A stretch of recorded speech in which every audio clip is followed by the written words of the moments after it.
My name is Carina Gardner, and I'm what you would call a practical designer. If you're ready to create a life that you love, become an incredible force for good, and generate income while pursuing your dreams, this is the podcast for you. Welcome to Make and Design. Hi, designers. I am so excited because today I have on the show with me Chelly Ontis. Chelly is amazing. She is a great graphic designer and the owner of We Can Make That. Welcome to the show, Chelly. Thank you so much for having me. I'm excited to talk about graphic design with you again. This is so This is fun. going to be so fun. So, at the time of coming out, we are in between summits. So, Chelly just spoke and did an interview with me at the Craft and Design Summit that we hosted. And we're about to go into the Creativepreneur Summit that she is running in May, and I will be speaking at that. Do you want to first, let's just start there. Let's talk about that Yeah. summit. Yeah, I'm so excited. So this is our fourth year. And I started out, and we used to call it the Craft Business Summit, but there was so many creatives, makers, artists, Etsy shop owners, designers doing so many fun things.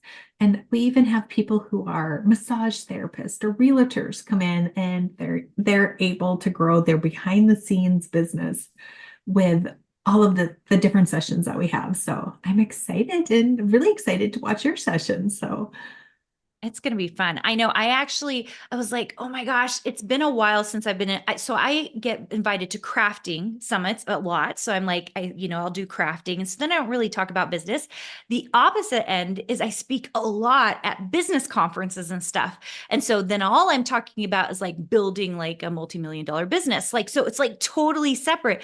This is like the first time I'm like so excited. I was like, I get to talk about design business. That's really exciting to me. And I'm actually teaching on the design process model, which is one of the models from my book. And I'm so excited about your summit. So, do you want to talk a little bit about like kind of like what's the formatting of it, like how many speakers you have, like what should people expect to get out of it? So there's probably around 20, 27, 28 sessions. There's a couple of them that are live. We're going to stream live and have some fun things so that you can ask these people who are further ahead than you might be some of the questions or listen to their stories, connect with their struggles. Because even though it looks like it was really easy for them, chances are that they've tripped over a couple of things along the way too. So I'm excited about that. It's free. That's the nice thing. It's free for the 3 days we are in there. But we're going to dive into all the non-creative things. And then there is some fun options if you want to upgrade to the VIP and keep the replays. But a lot of it is you're the maker, the designer, the artist. You already have that creative skill and you just need a little bit of help. Like, give me the streamlined version and how I put this out into the world, turn this into an income stream, or what, how do I market this a little bit easier? And the sessions are going to walk you through those non-creative sides of business. Oh, I love that so much because this is so funny. I was just this weekend with my daughter at a teen author boot camp, is what it's called. And she and I went to a couple of sessions that were not well attended. And I was like, I think that these are not well attended because they were the business things. Like they were the things that like the kids were like, I don't want to learn about publishing yet or getting a literary agent yet because it sounds so not fun versus Right. learning how to write cool things and, build these cool worlds. And I was very fascinated by that because I think that we sometimes, especially as creatives, we kind of like don't like it's kind of scary to be like, oh, I've Right. got to learn this like business piece so that I can make my creative venture go. Yeah. And I wonder too, like in that situation, if it was oh, I'm just going to do this for fun. I don't think I have the talent that's going to put me into that, or I'm going to need a publisher or, that almost that next step.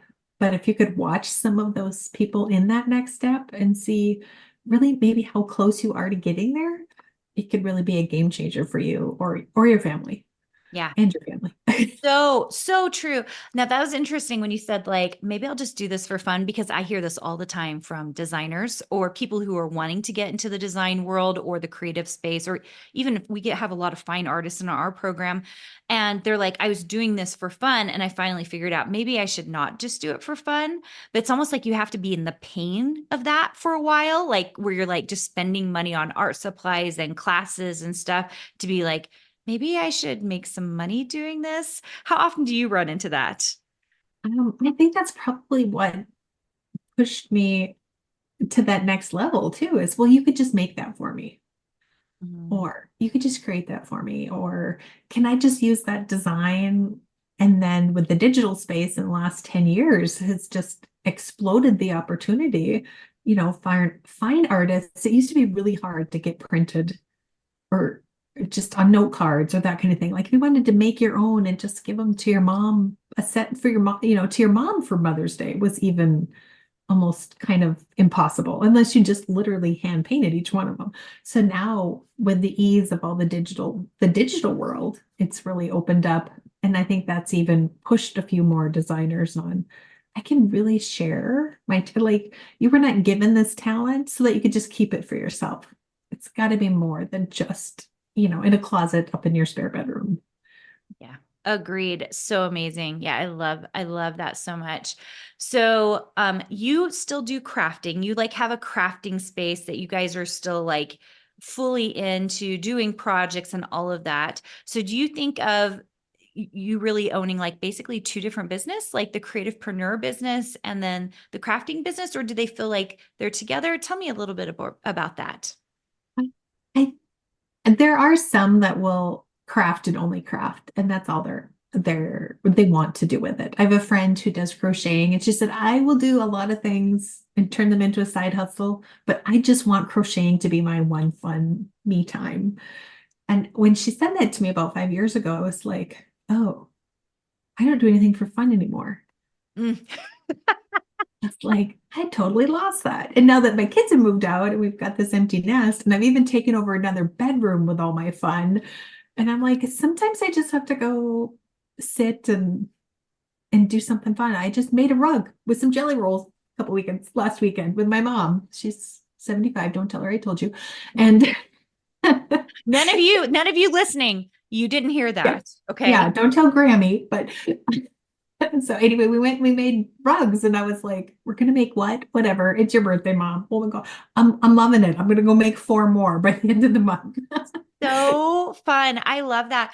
I really do think we have to get out of our own space and enjoy something different to make what we're currently doing really fun. And I understand the whole idea of being worried because I hear this from hobbyists all the time. I'm worried. They'll say, I'm worried to change this thing that I'm doing for a hobby into something I make money doing because maybe it won't be fun anymore. Do you run into that? I do. And yeah, I find myself thinking that also. But when you make that sign or you make that rug, like you can only have so many handmade rugs in your house. You can only have so many handmade signs in your house. And I Mhm. want to keep making them. And you can only give so many away before your relatives are like, no more signs, Shelly.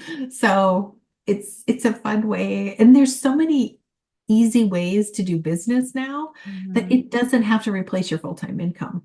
No. And also, if you want it to replace your full-time income, chances are the only thing holding you back from that is you. Yeah. I mean 100%. That it is just you because there are so many ways to run a business, make money doing whatever you really, really want to do right now. Interesting that you said that though, like even as you're making the rugs, right? And you've given away a million rugs and you just want to keep making rugs. I was just thinking, why is it that people feel like, at some point it won't be fun anymore. And I was thinking about that for me as well. So And I was true. like, I think it's actually has nothing to do with the actual making of the product. It has everything to do with like customer service and knowing what you're worth and telling people like this is how much you have to pay for it. I think that's the stuff that actually stops us. It's not necessarily the actual making of the rugs or whatever it is we're Right. doing. Yeah, because then that joy you get from making one and giving it to your mom for Mother's Day, imagine when you are getting paid for that and you're seeing those piles and piles of boxes of those things going out your door and they're in everybody's home. Somebody's looking at that rug, sign, painting, whatever material that you made, and they're enjoying it every single day. Mhm. It's kind of humbling, right? Yeah. To think, yeah. Yeah. And it's fun. All those things that are holding you back are probably things that are easier to learn than it was to master whatever skill it is of whatever product you're creating. Yeah. Oh, yeah. So, so, so good. Chelly, if people want to find out more about you or they want to attend the Creativepreneur event, where can they go? So you can find all of it on our website. That's probably the easiest place to start. And if you go to wecanmakethat.me, and then we'll have your link so they can support you with the Creativepreneur Summit, probably with this video, I'm assuming, right? Yeah. Yeah. So we'll make sure and give you guys the link for that. We're really excited to see you there. I think there's so much you're going to learn and you're going to get really into Chelly's world to see what she's up to. It's going to be amazing. You guys are awesome. Thank you for joining us. And just know, like, I think Chelly and I both believe this. Like, if you really love what you're doing or want to do something even more, the possibilities are endless. You just have to kind of make the choice that you are going to believe in yourself and you're just going to do it. Chelly, Yes. any last words on that? I would say step one, so that you can go that next level. If you're making something while you're listening to us and you're like, this needs to be it. This needs to be my little side hustle. It's going to pay for the tires on my van, or it's going to replace my full-time income, whatever your dream is right there. I would say find a community of people who are doing what you're doing and jump in. That's going to be your best step one to figure out what you really need to do to begin. Yeah, incredible. You guys are amazing. Everybody have an amazing day. Thank you, Chelly, so much for being on with us today. Thanks And for having me. we will see you guys all very soon.